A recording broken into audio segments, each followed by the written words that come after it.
the transformation of this place. I'm going to put my cards on the table. I think this is one of the most impressive redevelopments of a major museum that I've ever seen.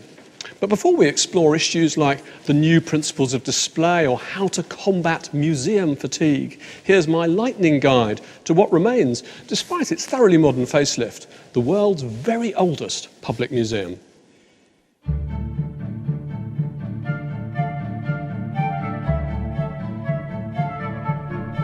This is the Ashmolean as it was just 2 weeks ago, as they put the finishing touches to the new displays.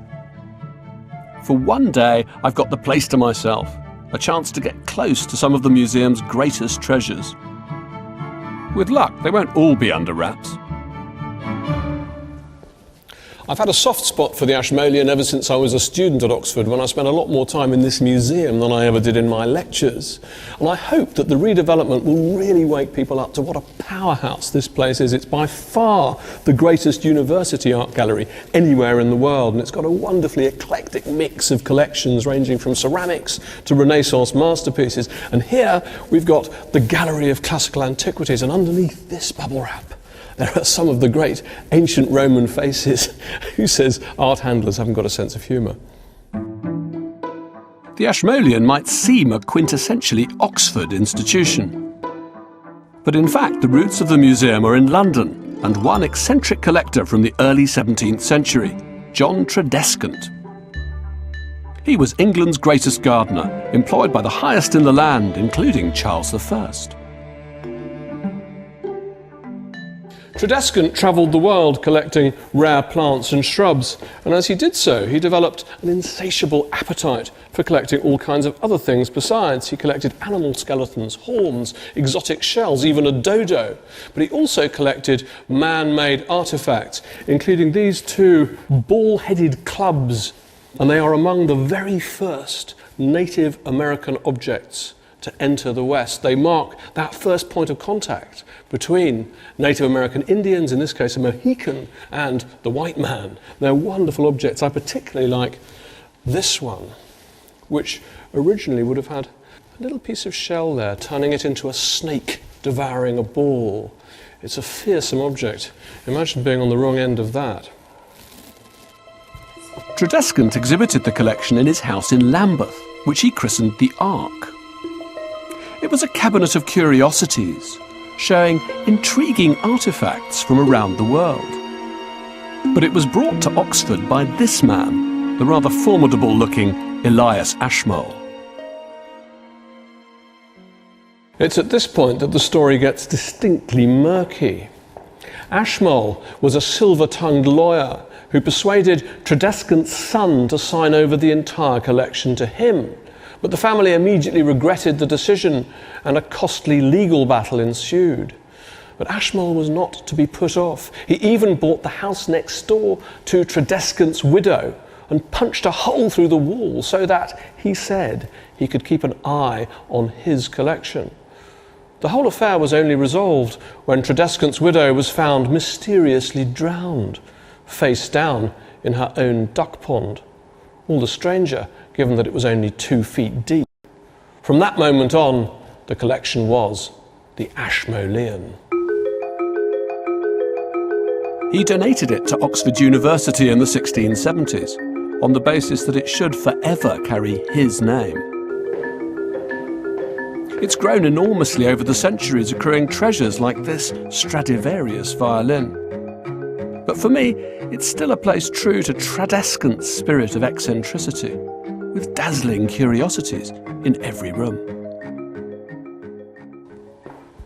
This is the England room, and it contains objects from the Dark Ages up to 1600 AD. It's very much a tribute to the multicultural origins of our vigorously mongrel society. There are objects created not only by the Angles and the Saxons, but by the Goths, the Visigoths, the Lombards, the Franks. It's very much not the BNP view of English nationhood.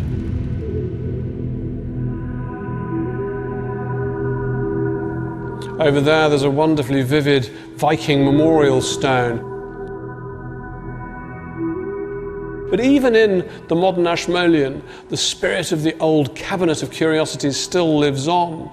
And here, this rather grisly object is a relic of the Protestant martyrdoms of the 16th century. This is Thomas Cranmer's iron girdle. It was used to chain him to the wall of the prison where he awaited execution for refusing to renounce his faith. He was burnt at the stake in Broad Street, just around the corner from the museum. In the 19th century, the Ashmolean moved away from being an historical and scientific museum to housing major art collections. And it contains one of the most thrilling picture galleries in the whole world.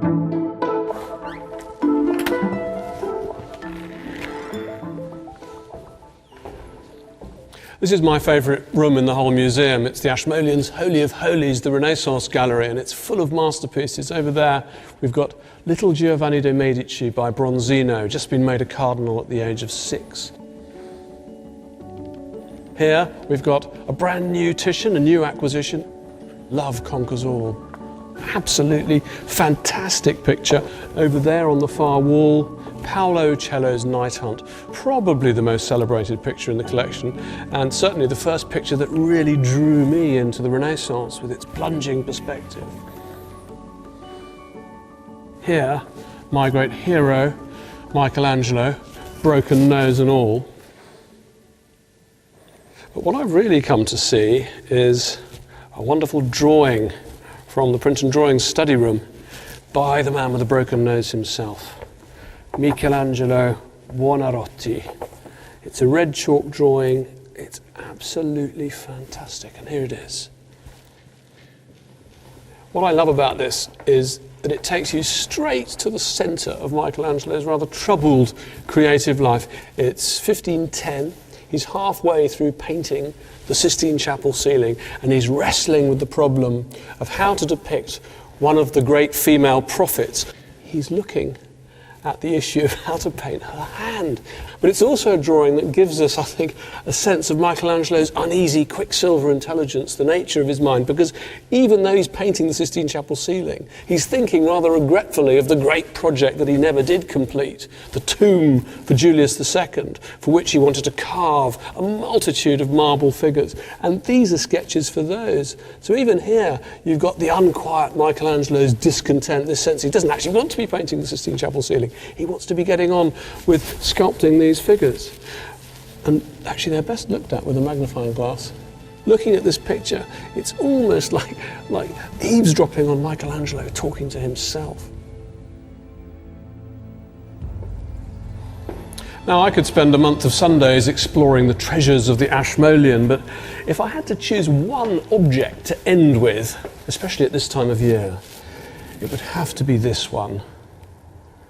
Now, remember the 5th of November, gunpowder, treason and plot. Everybody knows those lines from the famous old poem. But who knows these from the second verse? By God's providence, he was catched with a dark lantern and a burning match. And this is the actual dark lantern that Guy Fawkes had in his hand in the cellars of the Houses of Parliament when he was arrested. We know that because it was given in 1641 by the son of the man who caught him red-handed. Talk about a piece of living history.